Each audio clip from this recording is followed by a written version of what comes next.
Di ba bakit ang mga tao? Sa may maingon nimo. Aw nya na pasapon na pod. Paminaw isa ka panahon.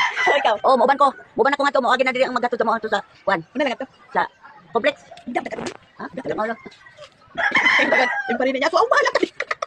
Nala din ko sa bangod bakit? Sa janan? Bicycle ko. Aw, ang ganaos. Okay,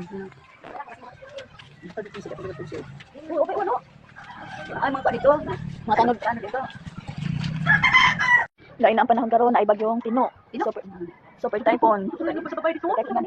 Nag-aas na ang barangay nga mag-evacuate ng tanan.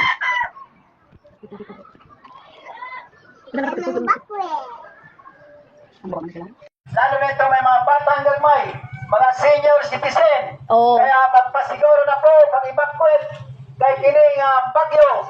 Kusog-kusog po ni, super typhoon. Kaya dili kita magsalig. Kinanglan po na magsante ang atong mga pamilya ngadto sa vacation center. Ngadto na ka. Kaya kung kamo maglangay-langay, magtiwala sa atong panahon kay kini mulan po karong gabi. Karong gabi, mulan po kaya po kasala pa mag-evacuate ang isa sa atong evacuation center. Hindi po na maglangay-langay. Dagang bata. Super typhoon. Ikaw?